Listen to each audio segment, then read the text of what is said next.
I'm Sergeant Steele. I'm going to be doing an informative speech on the Battle of Hlobane. All right. Introduction. We're going to do a brief history on the introduction of the Battle of Hlobane. This is during the Zulu time period, March 28, 1879. British and Zulus, and also some of the free states of the Boers were involved in this war. What I'll cover is the commander, his actions, the Zulu commander's actions and mistakes, and the end result of this battle, how it affected the campaign with the Zulu nation. All right, to start off, give you a brief history. Hlobane is not an area, it's not a city, it's a hilltop, it's like a mesa somewhat. It's high ground surrounded by a river at the bottom. This is a modern picture right here of Hlobane. There's a town there now. At the time, all it was a hilltop with the name of a hill. What happened was there was three columns.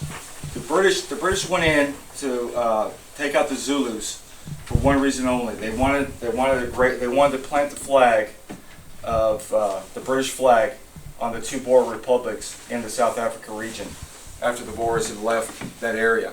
And to do that, they had to declare war on the Zulus because that was the Boers' biggest enemy in the area. That was also the biggest kingdom in the area. The king of the Zulus at that time, his name was Ketchwale. He did not want to fight the British. The two individuals that start this was the High Commissioner of South Africa, which is Bartle Frere, and Lord Chelmsford. He was the acting general at the time. And the reason why they wanted to do it at that time period is because they actually had this got done with a campaign with the Xhosa tribe, and they had some active duty British infantry and cavalry units in the area. So they figured it was a good time to go after the Zulus and also plant the flag, the British flag, in the two Boer republics at that time. The battle started in the March time frame. What General Chelmsford did, this portion was the third column, or the flying column. There's two other columns.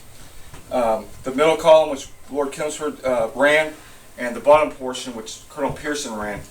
Colonel Pearson was the first one in on the coastline, and disaster met him, just like all three of these battles did. His disaster was he got encircled around a town named Enshwa.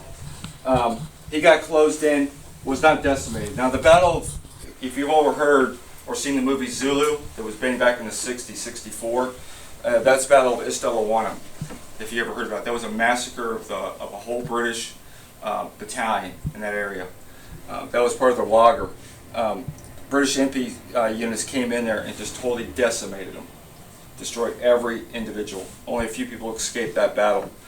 And this one was no different. This was the third column under General Wood.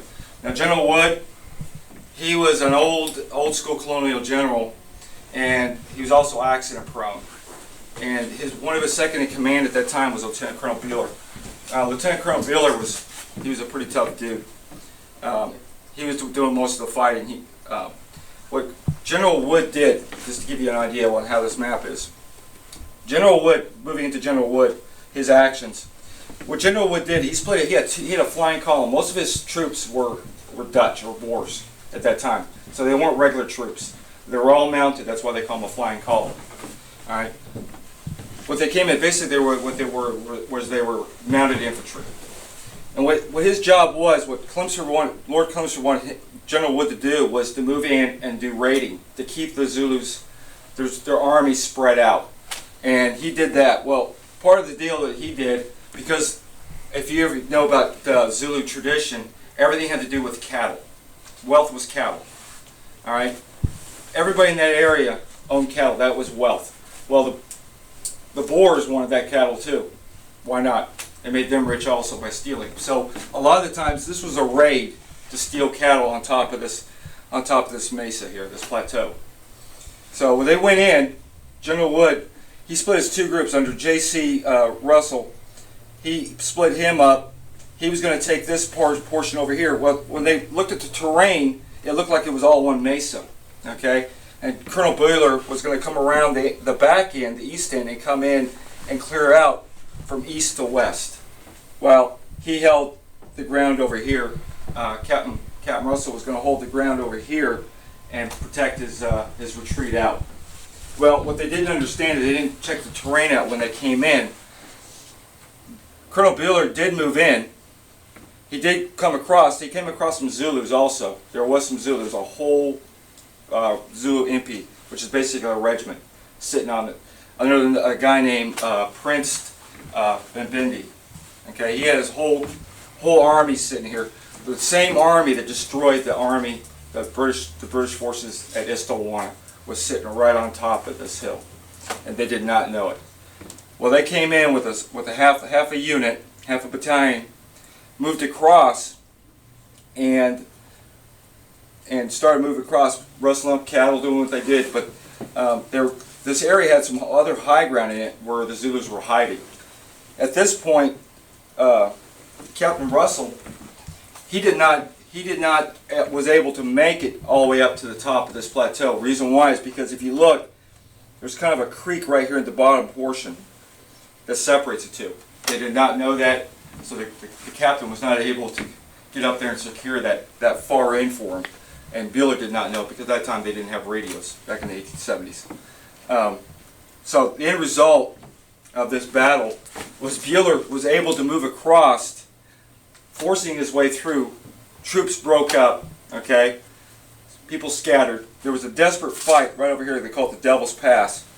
And it has some names here, like Mossop's Leap. That's because, what they say was because it was a cliff. And soldiers were basically shooting themselves in the head at that point. They were committing suicide because the Zulus were overwhelming them. And there was no escape. And Mossop's Leap he was a young private with the Boers. He pushed his pony down the hill, and he followed after it. And he was able to survive. Most people died in this. There was mass casualty at this time. This was a major disaster for the British.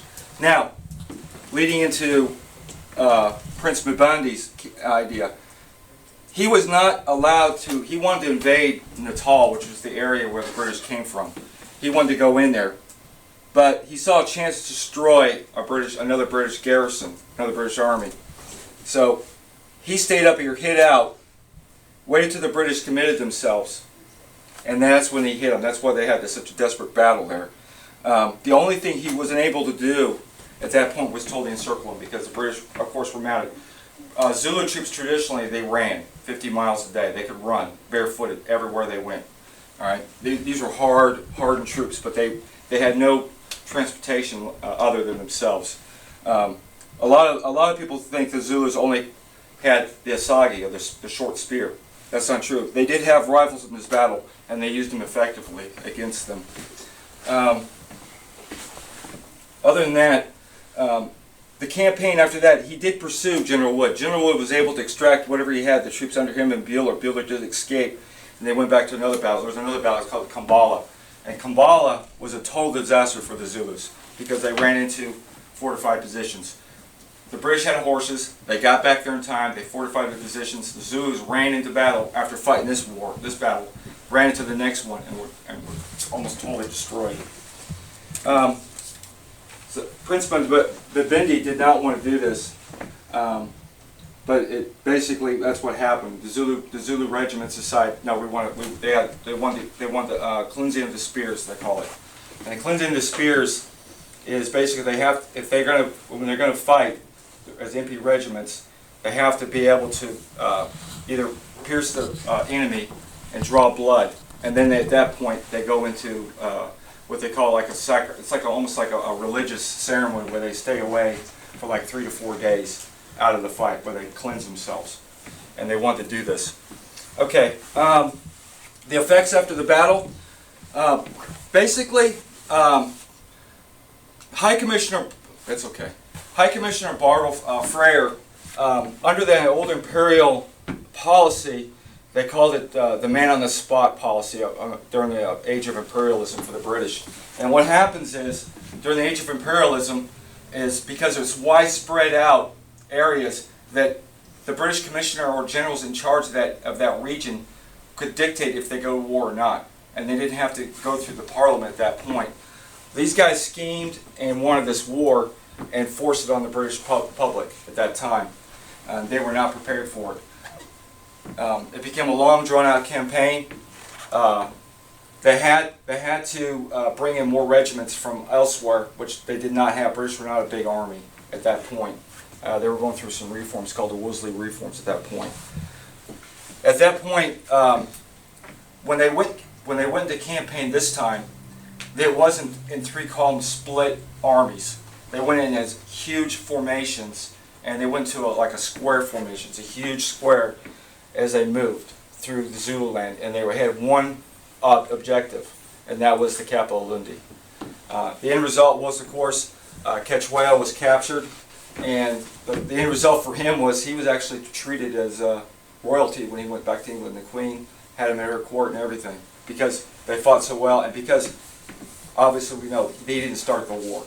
It was the British that started the war on him. And today it's called Swaziland.